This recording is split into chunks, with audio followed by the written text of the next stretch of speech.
Assalamualaikum warahmatullahi wabarakatuh. Halo semuanya, selamat siang. Saya di sini akan menjelaskan tentang perencanaan kebutuhan bahan makanan yang merupakan mata kuliah Manajemen Industri dan Jasa Pangan dengan dosen pengampu Ibu Eka Andriani, SKM MSI.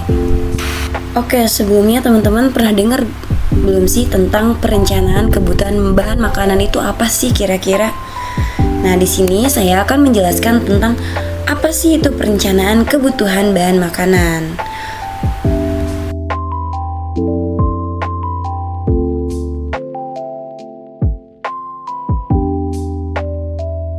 Nah, jadi definisi dari perencanaan kebutuhan bahan makanan adalah kegiatan perhitungan kebutuhan bahan makanan yang diperlukan untuk pengadaan makanan di institusi dengan memperhatikan peraturan pemberian makanan pada setiap institusi.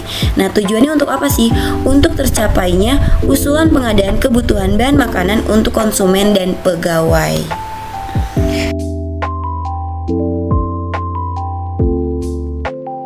Baik, selanjutnya itu adalah prasyarat yang harus dipenuhi dalam perencanaan kebutuhan bahan makanan di suatu institusi.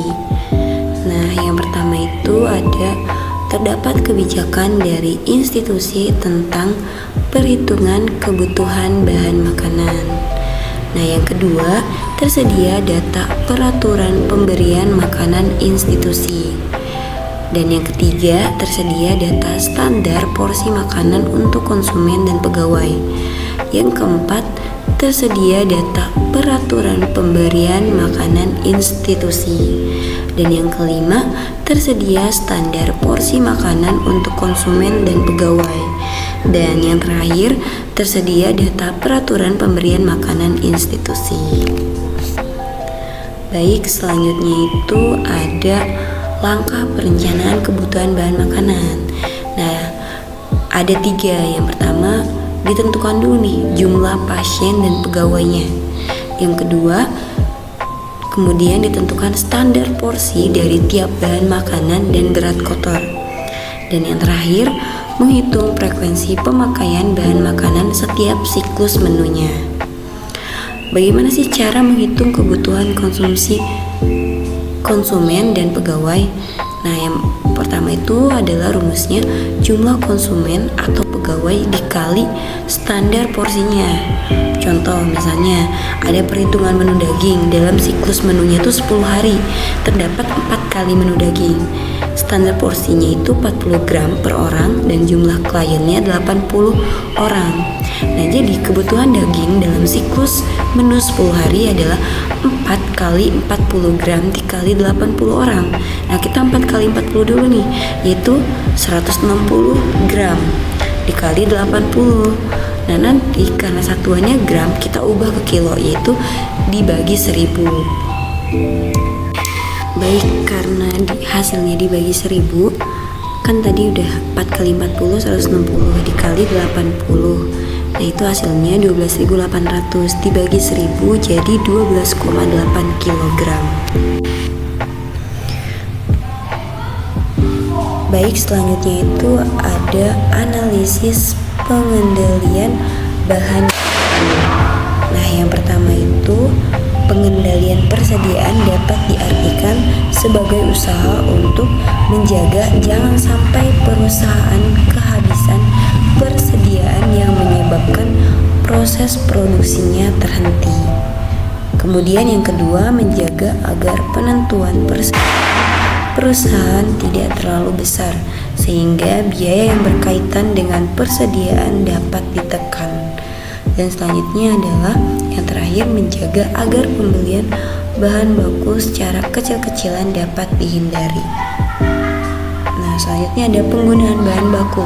Peramalan perkiraan kebutuhan bahan baku yang baik itu adalah peramalan kebutuhan bahan baku yang mendekati pada kenyataan yang merupakan suatu perkiraan tentang keadaan masa yang akan datang dengan mendasarkan pada keadaan yang ada pada waktu-waktu yang telah lalu. Nah, terdapat beberapa metode. Di antaranya itu ada yang pertama, Trend projection. Teknik ini menyesuaikan dengan garis tren suatu rangkaian titik-titik data historis suatu perusahaan. Bentuk persamaan garis linearnya itu adalah Y sama dengan A plus BX.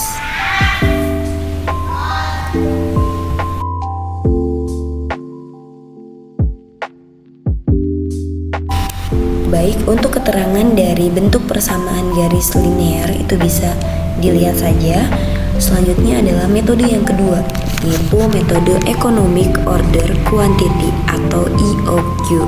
EOQ ini adalah metode yang digunakan untuk menentukan kuantitas pengadaan persediaan yang meminimalkan biaya langsung penyimpanan persediaan dan biaya pemesanan persediaan. Untuk rumusnya itu ada EOQ sama dengan 2SD per H. Untuk keterangannya bisa dilihat di bawah. Dan selanjutnya itu adalah asumsi yang dibuat untuk mendukung model yang kedua ini. Yang pertama, perkiraan penggunaan. Yang kedua, harga bahan baku. Yang ketiga, biaya-biaya persediaan.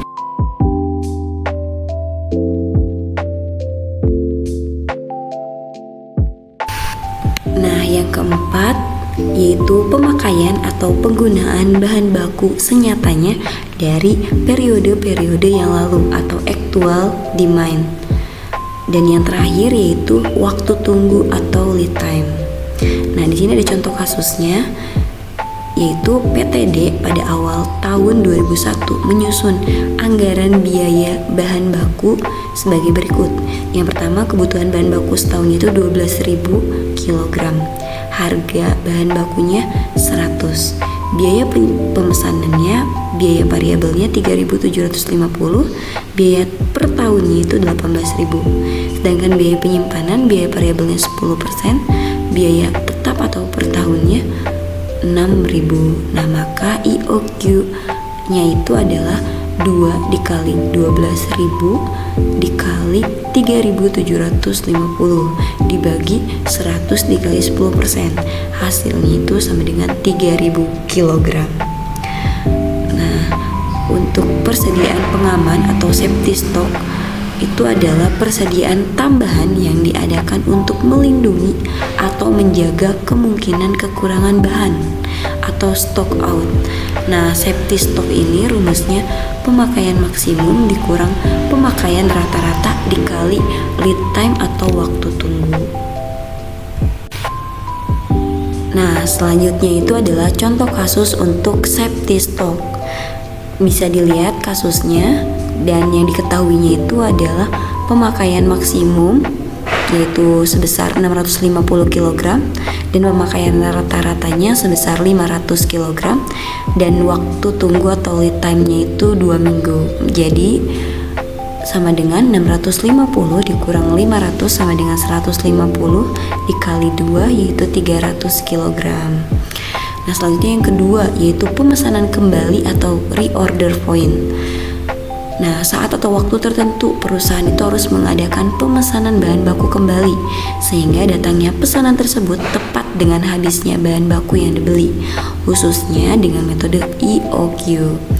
Nah, rumus reorder point itu sama dengan LD dikali AU ditambah SS. Nah, di sini ada contoh kasusnya, bisa dilihat. Yang diketahuinya itu adalah LD yaitu 4 dikali 250 dan ditambah 2 dikali 250. Nah, hasilnya sama dengan 1.500. Nah, selanjutnya yang ketiga itu adalah tingkat perputaran barang atau turnover ratio. Turnover ratio adalah tingkat perputaran barang dalam periode tertentu. Nah, perputaran persediaan itu sama dengan harga pokok penjualan atau HPP dibagi rata-rata persediaan. Nah, langkah-langkah yang dilakukan itu yang pertama, menentukan periode waktu untuk perhitungan yang akan dilakukan. Yang kedua, menghitung harga pokok persediaan selama periode waktu tertentu. Dan yang terakhir, bagi nilai HPP ini dengan nilai rata-rata persediaan. Baik, Cukup sekian penjelasan mengenai perencanaan kebutuhan bahan makanan. Terima kasih telah menyimak video ini. Semoga bermanfaat. Wassalamualaikum warahmatullahi wabarakatuh.